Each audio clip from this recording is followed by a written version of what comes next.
All right. Here's another matchup you don't want to miss. We have Aubrey versus Tika's Queen. Aubrey being fresh off a win of a freestyle battle. So, sobrang obvious na, sobrang active mo sa eksena.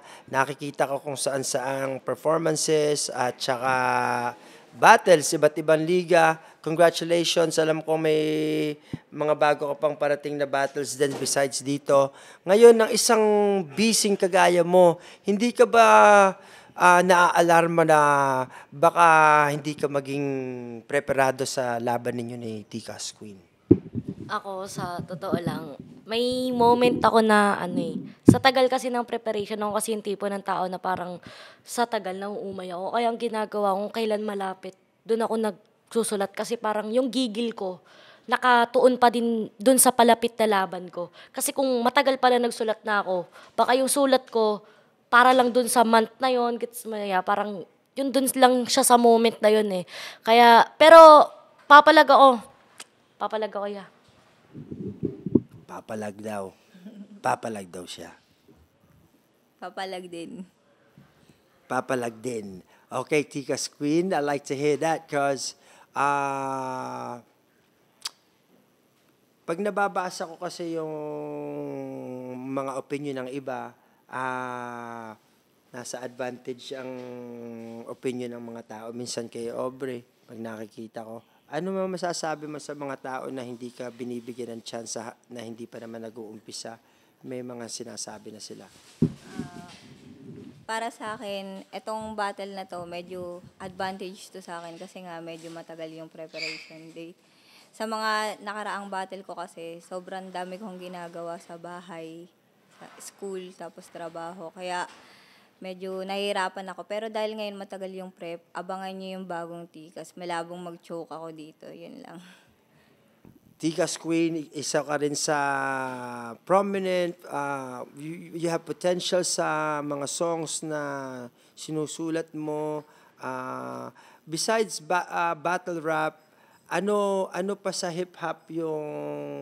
Bakit mo pinili yung mundo ng hip-hop salihan kahit hindi siya... nagiging popular na siya para sa females ngayon pero matagal din na kumbaga disadvantage minsan ng maging female MC, wala masyadong oportunidad. Ngayon na lumalawak na siya, lumalakas na siya. Saan mo nakikita isang Tika's Queen sa mundo ng mga sumisikat na female MCs ngayon? Para sa akin, sa totoo lang, music talaga ako. Pero gusto ko ipakita na kahit sang larangan sasabay ako. Actually, lahat ng pinag-aralan ko nakuha ko. Kaya malaki yung tiwala ko sa sarili ko na basta ginusto ko, kaya kong gawin. Paano ma-apply yan sa battle rap at saka maging strategy para makuha ang panalo sa laban kay Aubrey? Bali, dahil dun sa mga naririnig ko na parang yung simpatsya ng mga tao na kay Aubrey agad. Pinag-aralan ko talaga yung battle na to. Kaya malaki yung chance na makuha ko to kasi dahil dun sa mga sinasabi nila, papakita ko talaga na kaya ko din. Aubrey, Tikas, mag-invite kayo, ipaalam nyo sa kanila kung bakit yung araw na yon ay magiging importante sa history ng female battle rap scene at bakit sa tingin mo ikaw ang magwawagi. Umpisa muna sa'yo, Aubrey. Guys, Aubrey, abangan nyo yung paparating naming laban sa September 14, Sabado.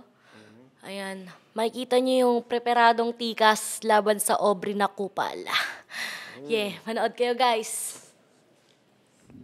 Sa September 14, Sabado, panoorin nyo kami magbalagbagan.